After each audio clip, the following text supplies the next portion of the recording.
Hello students, in the previous video about the chapter Strong Roots, we saw that the present chapter Strong Roots is taken from Abdul Kalam's autobiography titled Wings of Fire. In it he talks about his early childhood, his village, his parents, his friends, who influenced him and how as a young boy he learned the relevance of prayer. तर young असताना त्यांना प्रेयरबद्दल, प्रार्थनेचं आपल्या जीवनात काय महत्त्व आहे या सर्व गोष्टी त्यांना कळाल्या. त्या गोष्टीबद्दल अब्दुल कलाम यांनी प्रेझेंट चॅप्टरमध्ये आपल्याला सांगितलेलं आहे. Abdul Kalam was the 11th president of India, serving his term from 2002 to 2007. ते भारताचे 11वे राष्ट्रपती होते. त्यांचा कार्यकाळ हा 2002 ते 2007 होता. ते एक रिनाउंड एरोस्पेस इंजिनियर होते.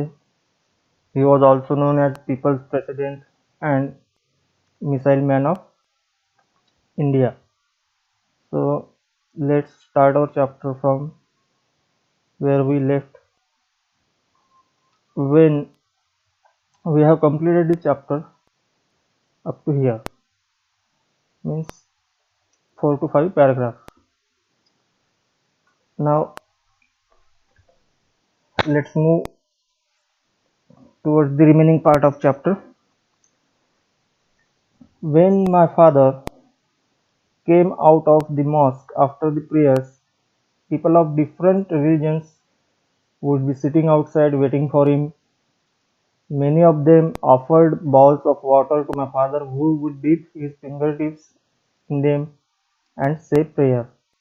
This water was then carried home for invalids. I also remember people visiting our home to offer thanks after being cured.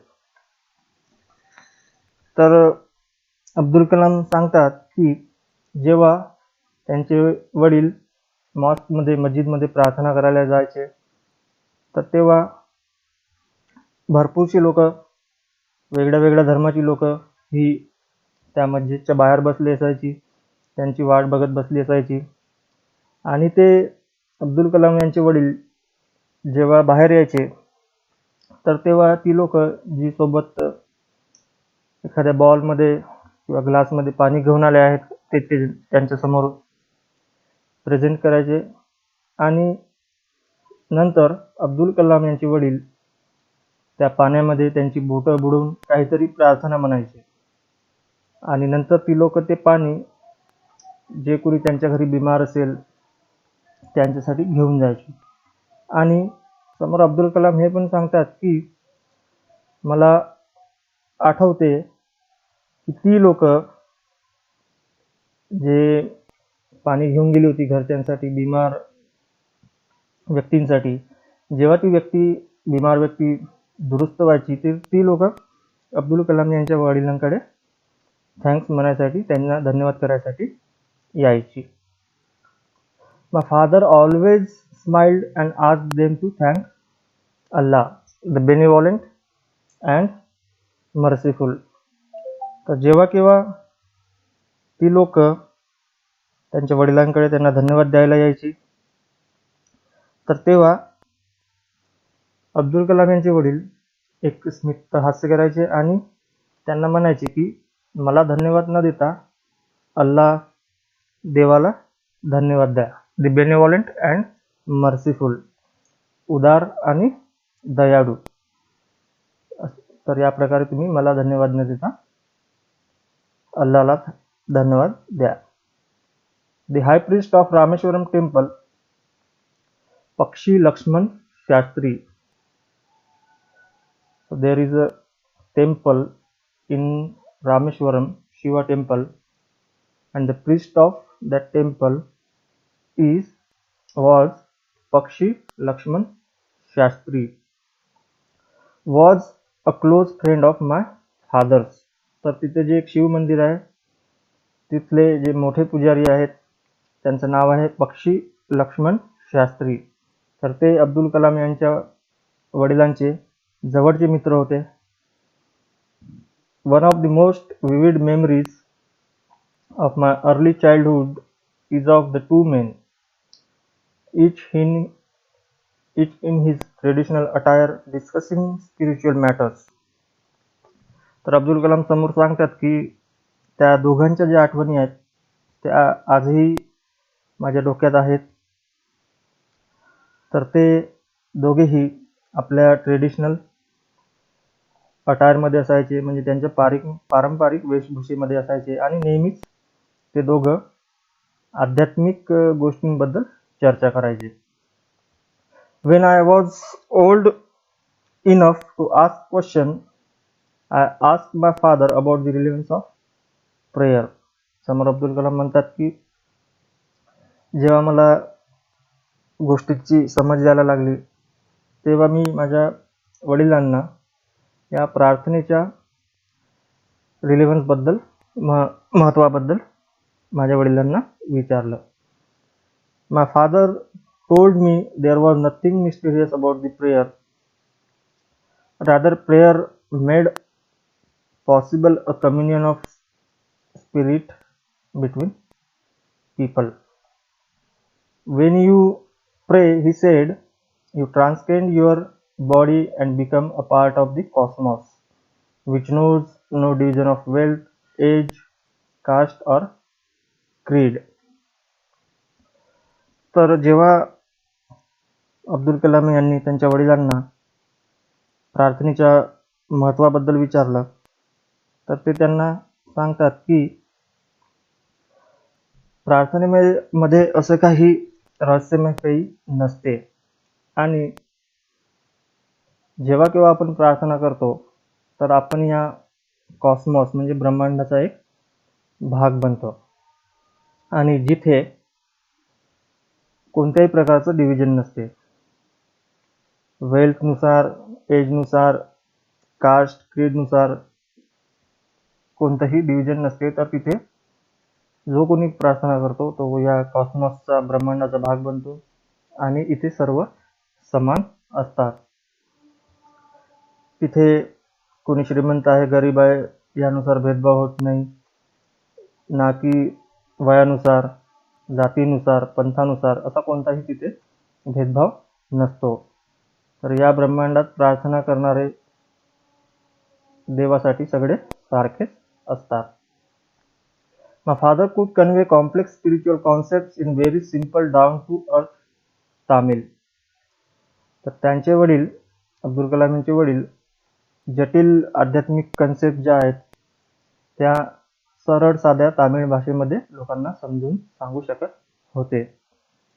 He once told me in his own time, in his own place, in what he really is, and in the stage he has reached, good or bad, every human being is a specific element within the whole manifest of divine being. तर समोर ते म्हणत आहेत की माझ्या वडिलांनी मला एकदा सांगितलं होतं की in his own time, in his own place, in what he really is, and in the stage he has reached, good or bad. तर आज त्यांचे वडील जिथे कुठे पोहोचले आहेत, आज जी त्यांची स्टेज आहे ती चांगली असो किंवा वाईट असो, is a specific element within the whole manifest of divine being. तर ही सर्व एक देवाची इच्छा आहे आणि त्यानुसार सर्व घडत आहे. So why be afraid of difficulties, suffering and problems? When problem come, try to understand the relevance of your sufferings. Adversity always presents opportunities for introspection. तर त्यामुळे ज्या आपल्या जीवनात डिफिकल्टीज येतात, दुःख येतात, प्रॉब्लेम्स येतात, त्यांना का म्हणून घाबरायचे. जेव्हा डिफिकल्टीज येतात तर त्या कशामुळे आल्या, त्यांचं रिलेव्हन्स काय आहे आणि हे सर्व समजून घेऊन आपल्याला समोर चालायचं असते. आणि adversity always presents opportunities for introspection. समोर ते म्हणतात की जी कोणती विरोधी परिस्थिती आपल्या जीवनामध्ये येते ती नेहमीच आपल्यासाठी एक संधी प्राप्त करून देते. कशासाठी? तर ती इंट्रोस्पेक्शनसाठी, आत्मनिरीक्षण किंवा आत्मपरीक्षण करण्यासाठी ती आपल्याला एक संधी प्राप्त करून देत असते. Why don't you say this to the people who come to you for help and advice? I asked my father. He put his hands on my shoulders and looked straight into my eyes. For quite some time he said nothing, as if he was judging my capacity to comprehend his words. Then he answered in a low, deep voice. समोर अब्दुल कलाम सांगत आहेत की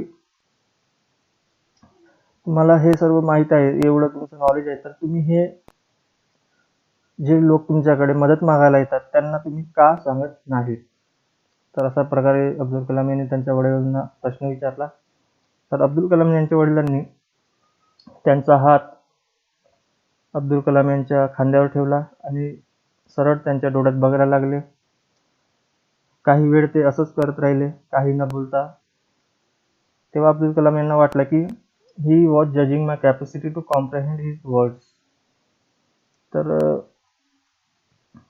अब्दुल कलाम म्हणतात की जणू काही माझे वडील माझ्या कॅपॅसिटीबद्दल निरीक्षण करत आहेत, कारण एवढ्या कमी वयात हा मुलगा असा प्रश्न कसं काय विचारू शकतो.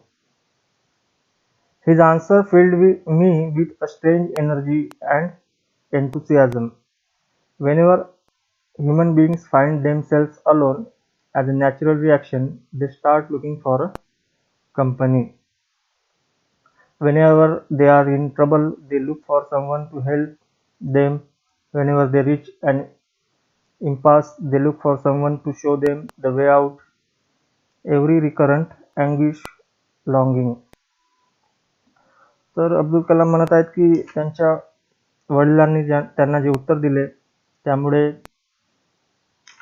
अब्दुल कलाम यांच्यामध्ये एक वेगळीच शक्ती संचारली, सोबतच त्यांचा उत्साह सुद्धा वाढला. समोर ते म्हणतात की whenever human being find themselves alone, तर जेव्हा केव्हा मानवाला तो स्वतःला एकटं फील करतो, ॲज अ नॅचरल रिॲक्शन, जे की नॅचरल असते, they start looking for a company.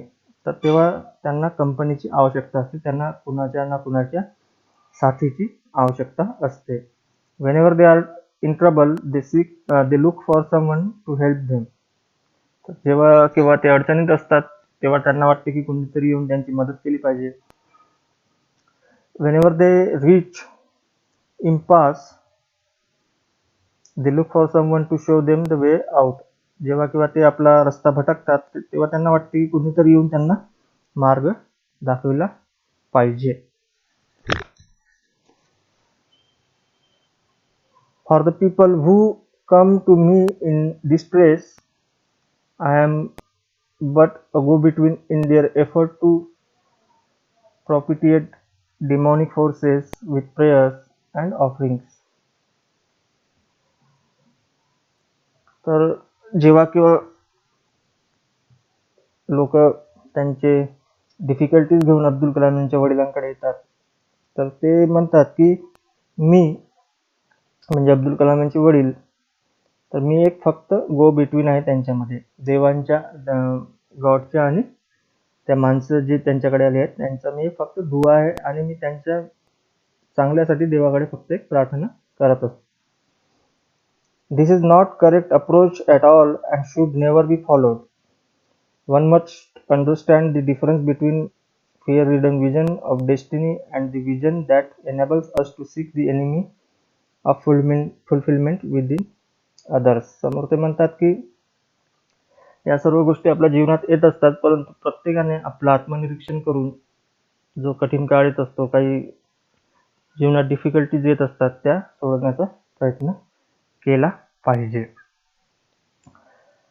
I remember my father starting his day at 4 a.m. in the morning by reading the namaz before dawn. After the namaz, he used to walk down a to a small coconut grove we owned about 4 miles from our home. समोर अब्दुल कलाम सांगतात की ते म्हणतात की मला आठवते की त्यांचे वडील त्यांच्या दिवसाची सुरुवात ही सकाळी 4ला व्हायची.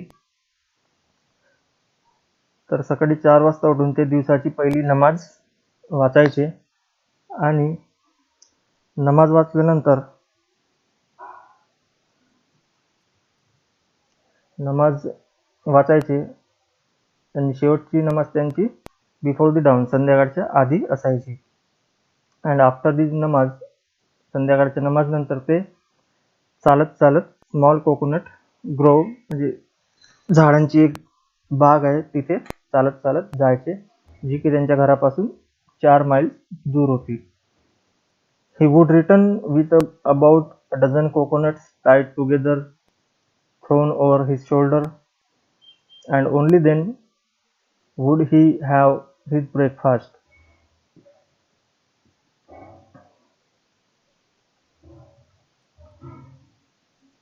This remained his routine even when he was in his late 60s. तर ते फिरायला जायचे तेव्हा मग तिथून कोकोनट्स डझनभर 10 ते 15 कोकोनट्स आपल्या खांद्यावर बांधून घेऊन यायचे आणि नंतरच आपला नाश्ता करायचे. This remained his routine even when he was in his late 60s. हा त्यांचा रुटीन होता. जरी ते वयाच्या 60व्या वर्षापर्यंत पोहोचले तरी सुद्धा हा त्यांचा रोजचा रुटीन असायचा. I have throughout my life tried to emulate my father in my own world of science and technology. तर अब्दुल कलाम यांनी त्यांच्या वडिलांना इम्युलेट करण्याचा प्रयत्न केला, म्हणजे त्यांचं अनुकरण करण्याचा प्रयत्न केला. Even in the world of science and technology, जे तिथे कामाला होते तिथे सुद्धा त्यांनी त्यांच्या वडिलांना फॉलो करण्याचा प्रयत्न केला. I have endeavored to understand the fundamental truths revealed to me by my father and feel convinced that there exists a divine power that can lift one up from confusion, misery, melancholy, and failure and guide one to the true place. Abdul Kalam म्हणतात की माझ्या वडिलांकडून जे काही मला शिकायला मिळालं, प्रेयर्सचं महत्त्व शिकायला मिळालं, तर त्याबद्दल मी एवढंच सांगू शकतो की one can feel convince that there exist a divine power. तर जगामध्ये ब्रह्मांडामध्ये अशी काही एक दैवी शक्ती आहे जी की can lift one from confusion, जी आपल्या जीवनात कन्फ्युजन आहे, दुःख आहे, फेल्युअर्स येतात, त्यामधून आपल्याला ती शक्ती आपल्याला जिथं पोहोचायचं आहे त्याबद्दल ती गाईड करू शकते. And once an individual solves his emotional and physical bondage, he is on the road to freedom, happiness, and peace of mind. आणि जेव्हा केव्हा एखादा व्यक्ती देवासोबत प्रार्थनेच्या माध्यमातून समरस होतो, तर तो आपल्या रोड टू फ्रीडमला लागतो, त्याच्या जीवनात हॅपीनेस येते आणि त्याला मनाची शांती मिळत असते. I was about 6 years old when my father embarked on the project of building a wooden sailboat to take pilgrims from Rameshwaram to Dhanushkodi. तर त्यांच्या वडिलांनी एक प्रोजेक्ट हातात घेतला होता की एक लाकडाची बोट बनवायची, जी की लोकांना, यात्रेकरूंना रामेश्वरम पासून धनुष्कोडीपर्यंत घेऊन जाईल. धनुष्कोडी म्हणजे जिथून राम सेतूची सुरुवात झाली होती तो भाग रामेश्वरम पासून 15-20 किलोमीटरच्या अंतरावर असेल. तर रामेश्वरम पासून धनुष्कोडीपर्यंत लोकांना न्यायसाठी एक लाकडी बोट बनवण्याचा प्रोजेक्ट त्यांनी हातात घेतला होता. तेव्हा अब्दुल कलाम यांचं वय फक्त 6 वर्ष एवढं होतं. He worked at building the boat on a seashore with the help of a relative, Ahmad Jalaluddin, who later married my sister Zohra. तर त्या बोटचं काम करत असताना समुद्र किनाऱ्यावर त्या बोटचं काम चाललेलं होतं आणि त्यांचे एक रिलेटिव्ह होते अहमद जलालुद्दीन, ते त्यांना त्या कामात मदत करत होते. नंतर अहमद जलालुद्दीन यांनी अब्दुल कलाम यांची जी सिस्टर आहे जोहरा त्यांच्यासोबत लग्न केलं होतं. I watched the boat take shape. The wooden hull, the bulkheads were seasoned with the heat from wood fires. समोर ते सांगत आहेत की ती जे बोट बनत होती ती बनताना त्यांनी परस्पर स्वतःच्या डोळ्यांनी बघितलं. तिची जी बनण्याची प्रक्रिया होती ती सर्व त्यांनी आपल्या डोळ्यांनी बघितली. My father was doing good business with the boat when one day a cyclone bringing winds over 100 miles per hour carried away our boat along with some landmass of Sethukarai. The Pamban bridge collapsed with a train full of passengers on it. Until then, I had only seen the beauty of the sea. Now it is uncontrollable energy came as a revelation to me. तर त्यांचा जो बोट बनवण्याचा business होता तो चांगला चालला होता, परंतु एके दिवशी एक सायक्लोन आलं, एक निसर्ग वादळ आलं ज्याची स्पीड ही 100 माइल्स पर आवर होती. ताशी 100 मैलपेक्षा त्याची त्या चक्रीवादळाची स्पीड होती आणि त्या चक्रीवादळासोबतच जो पम्बन ब्रिज आहे तो कोलॅप्स झाला. त्या ब्रिजवरनं एक ट्रेन जात होती, त्या ट्रेनमध्ये काही पॅसेंजर्स होते, ते सुद्धा त्या ट्रेनसोबत त्या पाण्यामध्ये वाहून गेलेत. तर अब्दुल कलाम म्हणतात की आत्तापर्यंत मी समुद्राचं सौंदर्य बघितलं होतं, परंतु ही पहिलीच वेळ आहे जेव्हा की मला हे निसर्गाचं रौद्र रूप बघायला मिळत आहे. By the time the boat met its untimely end, आणि त्या वादळामध्ये त्यांच्या ती बोट सुद्धा वाहून गेली होती. Ahmad Jalaluddin had become a close friend of mine. Despite the difference in our ages, he was about 15 years older than me and used to call me Azad. Ahmad Jalaluddin जे अब्दुल कलाम यांच्या बहिणीशी त्यांनी विवाह केला होता, तर ते त्यांचे आता बेस्ट फ्रेंड, चांगले मित्र बनले होते.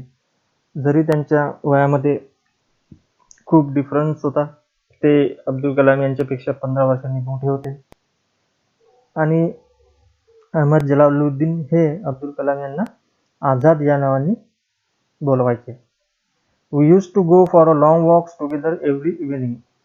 ते दोघेही संध्याकाळी पायी पायी फिरायला जायचे, लॉंग वॉकवर जायचे. As we started from Mosque Street and made our way towards the sandy shores of Iceland.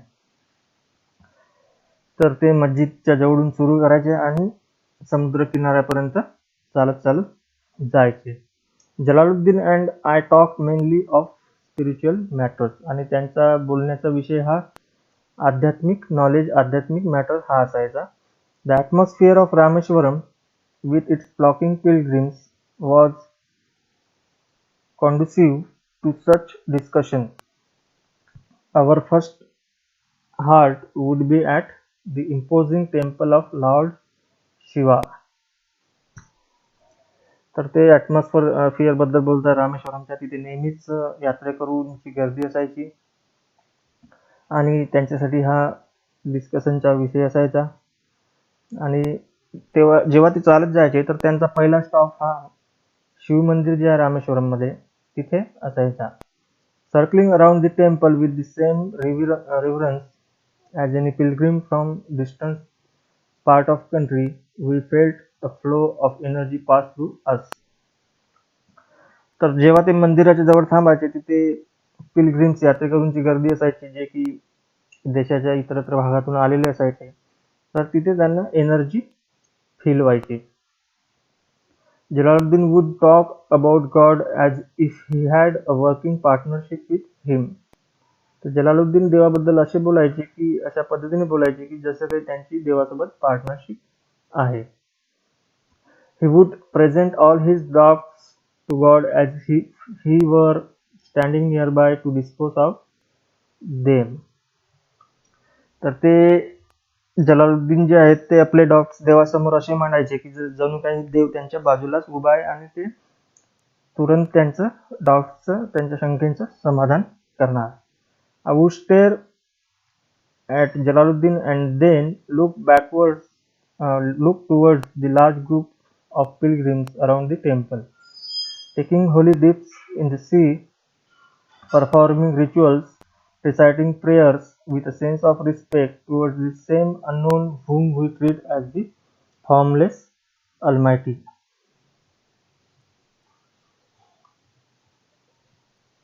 तर समोर अब्दुल कलाम म्हणत आहेत की I would stare at Jalaluddin and then look towards the large group of pilgrims around the temple. ते म्हणतायत की मी जलालुद्दीन यांच्याकडे बघतच राहायचो आणि सोबतच जे पिलग्रिम्स यात्रेकरू मंदिराच्या भोवताल जमा झाले आहेत त्यांच्याकडे सुद्धा बघतच राहायचो. Taking holy dips in the sea, जे समुद्रात बुडी मारायचे as a part of rituals, परंपरेचा एक भाग म्हणून, आणि सोबतच प्रार्थना म्हणायचे. प्रार्थना कुणासाठी तर देवासाठी, अल्मायटी. फॉर्मलेस म्हणजे देव ज्याचं कोणतं रूप नाही काही नाही त्याच्यासाठी ते प्रार्थना म्हणायची. तर त्या लोकांकडे अब्दुल कलाम हे बघतच राहायचे.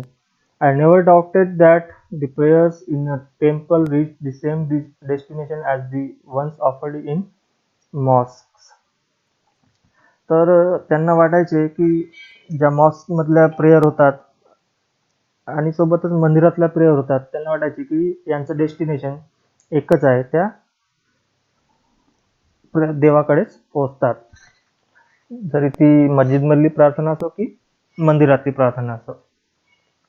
I only wondered whether Jalaluddin had any other special connection to God. Jalaluddin's schooling had been limited, principally because of his family's straitened circumstances. This may have been the reason why he always encouraged me to excel in my studies and enjoyed my success vigorously. Never did I find the slightest trace of resentment in Jalaluddin for his deprivation. Rather, he was always full of gratitude for whatever life had chosen to give him. तर अब्दुल कलाम यांना नेहमीच आश्चर्य वाटायचे की जलालुद्दीन आणि देवामध्ये काही connection तर नाही. जलालुद्दीन यांचं शिक्षण हे लिमिटेड होतं, कारण त्याचं एक महत्त्वाचं कारण म्हणजे त्यांच्या फॅमिलीची अशी काही परिस्थिती नव्हती की ते एज्युकेशन घेऊ शकतील, आणि हेच एक कारण असू शकते की ते नेहमी अब्दुल कलाम यांना सांगायचे की तू जेवढं शिक्षण घेऊ शकते तेवढं घे आणि जीवनामध्ये सक्सेस मिळव. Never did I find the slightest trace of resentment in Jalaluddin for his deprivation. तर जलालुद्दीन यांची जी काही परिस्थिती होती त्या परिस्थितीबद्दल ते नाराज नव्हते, आणि त्यांचं असं म्हणणं होतं की जे काही माझ्याकडे आहे ते एक देवाचीच इच्छा आहे आणि तेवढंच मला मिळालं आहे. Incidentally, at the time I speak of, he was the only person on the entire Iceland who could write English. तर अब्दुल कलाम म्हणत आहेत की जेव्हा मी बोलू शकत होतो तेव्हा एकमेव असे जलालुद्दीन हे व्यक्ती होते त्यांना इंग्लिश लिहिता यायचं. He wrote letters for almost anybody in need. ते ज्यांना कुणाला गरज आहे त्यांना लेटर्स लिहून द्यायचे, पत्र लिहून द्यायचे. Be they letters of application or otherwise. त्या अप्लिकेशन असायच्या किंवा इतरही लेटर ते लिहून द्यायचे. Nobody of my acquaintance, either in my family or in the neighborhood, even had Jalaluddin's level of education or any links of consequence with the outside world. ते म्हणतात की जलालुद्दीन असे एक व्यक्ती होते माझ्या ओळखीपैकी किंवा माझ्या फॅमिली पैकी की त्यांचं एज्युकेशन लेवल ही जलालुद्दीन एवढी चांगली असू शकेल. तर ते एकमेव अशी व्यक्ती होती जलालुद्दीन त्यांच्या ओळखीत की त्यांचं एज्युकेशन एवढं चांगलं होतं. Jalaluddin always spoke to me about educated people, of scientific discoveries, of contemporary literature, and the achievements of medical science. It was he who made me aware of a brave new world beyond our narrow confines. तर जलालुद्दीन अब्दुल कलाम यांच्याजवळ नेहमीच शिक्षित लोकांबद्दल बोलायचे, ज्या विज्ञानामध्ये काही discovery होत आहेत, शोध लागत आहेत त्यांच्याबद्दल बोलायचे, लिटरेचरबद्दल बोलायचे, मेडिकल सायन्समध्ये जी अचिव्हमेंट्स होत होती त्याबद्दल बोलायचे. आणि त्यामुळेच अब्दुल कलाम यांना आपण ज्या एरियात राहतो त्या एरिया सोडून जगात इतरही काही घटना घडतात, काही शोध लागत आहेत याबद्दल त्यांना कल्पना मिळायची. In the humble environs of my boyhood, books were a scarce commodity. By local standards, however, the personal library of S.T.R.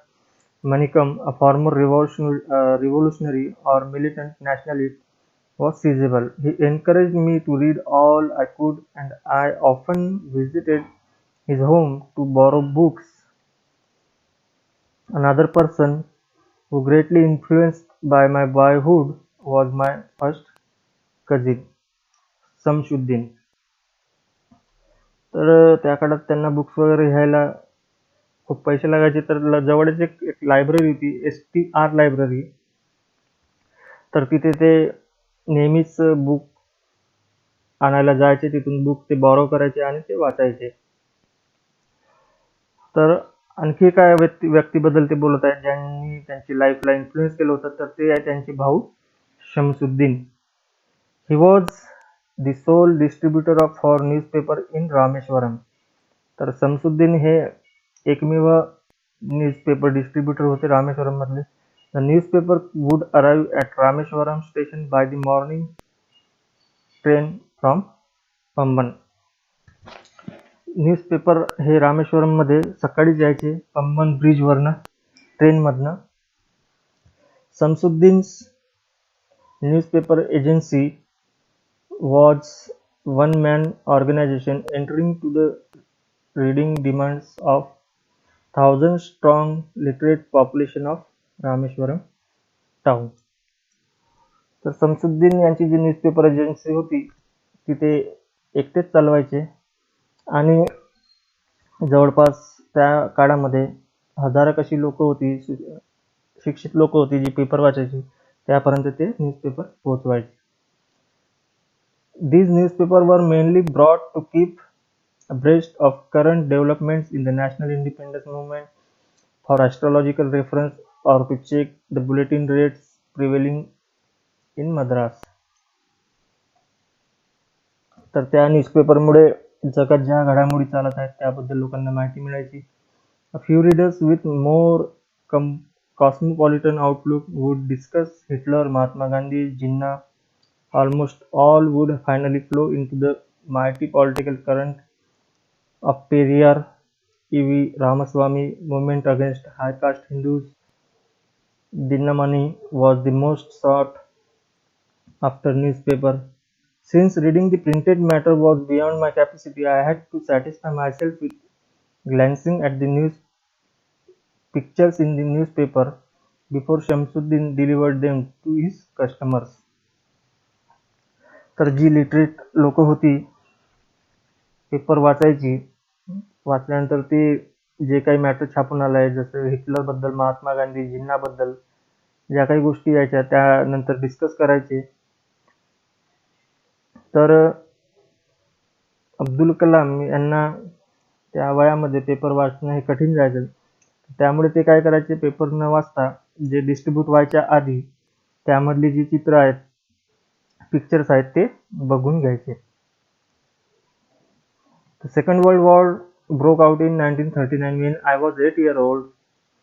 For reasons I have never been able to understand, a sudden demand for tamarind seeds erupted in market. I used to collect seeds. I used to collect the seeds and sell them to a provision shop on Mosque Street. तर second world war जो आहे तो 1939 मध्ये त्याची सुरुवात झाली आणि त्या काळामध्ये अब्दुल कलाम यांचं वय होतं जेव्हा सेकंड वर्ल्ड वॉर सुरू झालं. फक्त 8 वर्ष त्यांचं वय होतं. For reasons I have never been able to understand, a sudden demand for tamarind seeds. आणि त्या काळामध्ये एकदमच चिंचेच्या बियांची डिमांड वाढली मार्केटमध्ये. आय यूज टू कलेक्ट, आणि त्यामुळेच ते त्यांच्या सीड्स कलेक्ट करायचे आणि त्या एक मस्जिद रोडवर जे एक दुकान होतं तिथे ते विकायचे. A day's collection would fetch me the princely sum of and anna. तर दिवसभराचं जे कलेक्शन असायचं त्यामधून त्यांना 1 आणे एवढी त्यांची कमाई व्हायची. Jalaluddin would tell me stories about the war which I would later attempt to trace in the headlines of Dinamani. तर जलालुद्दीन जे होते त्यांना त्या वर्ल्ड वॉर बद्दलच्या स्टोरी सांगायचे आणि नंतर जे पेपर यायचे त्यामध्ये वाचून अब्दुल कलाम त्यांना त्या जे जलालुद्दीन त्यांना सांगत होते त्याबद्दल ती माहिती मिळायची. Our area being isolated was completely unaffected by the war. तर रामेश्वरम हे आयसोलेटेड आहे, आइसलँड आहे, त्याच्या सभोवताल पाणी आहे, त्यामुळे जे सेकंड वर्ल्ड वॉर झालं त्याचा त्यांना फारसा असा काही फरक पडला नाही. But soon India was forced to join the allied forces and something like a state of emergency was declared. तर ज्या 2 फोर्सेस होत्या त्यापैकी एक फोर्स, अलाइड फोर्स, त्या फोर्सला इंडियाला जॉईन करण्यास भाग पाडण्यात आलं आणि जणू काही देशामध्ये एक प्रकार इमर्जन्सी लागू झाली. The first casualty came in the form of the suspension of the train halt at Rameswaram station. The newspaper had to be bundled and thrown out of the moving train on the Rameshwaram road between Rameshwaram and Dhanushkodi. That forced Samsuddin to look for a helping hand to catch the bundles, and as if naturally I filled the slot. Samsuddin helped me earn my first wages.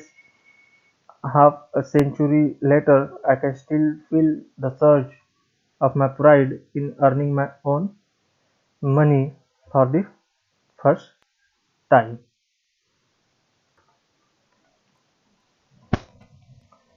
तर भारत त्या allied फोर्सला join झाला आणि त्या युद्धाचे परिणाम सुद्धा जाणवू लागले आपल्या देशामध्ये. तर जी ट्रेन होती रामेश्वरममध्ये जी थांबायची ती आता तिथे तिचा हॉल्ट जो होता तो बंद करण्यात आला होता.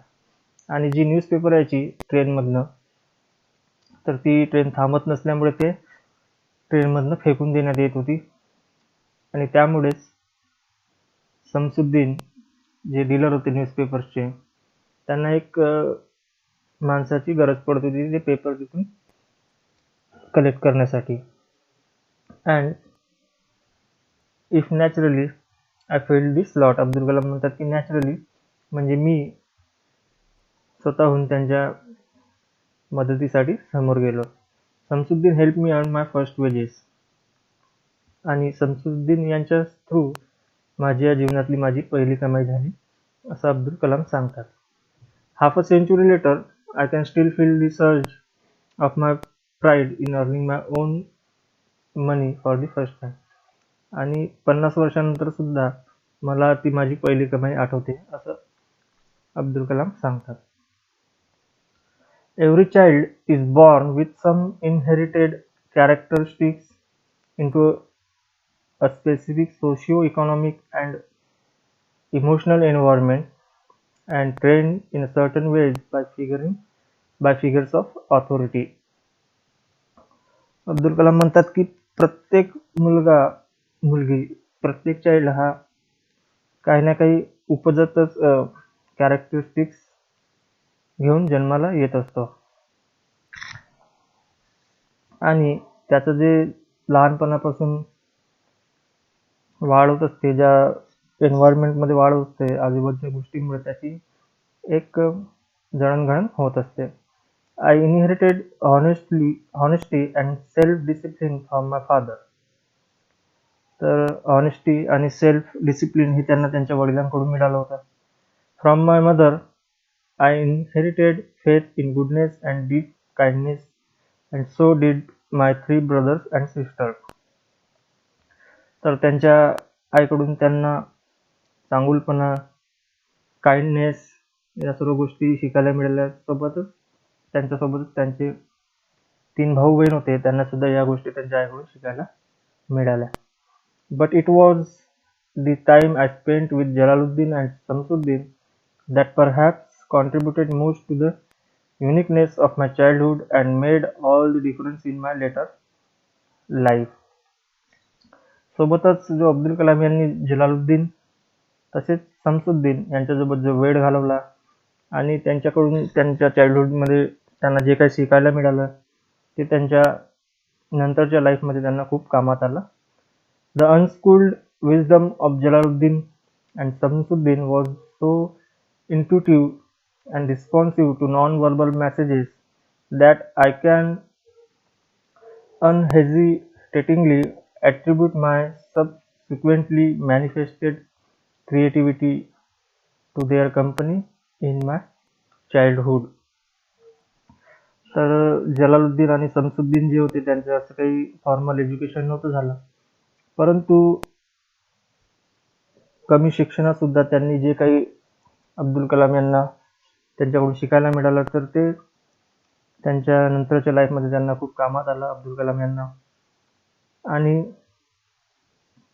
त्यांच्या कंपनीमुळेच, लहानपणातल्या कंपनीमुळेच अब्दुल कलाम जे आज काही बनू शकले ते त्यांना शक्य झालं.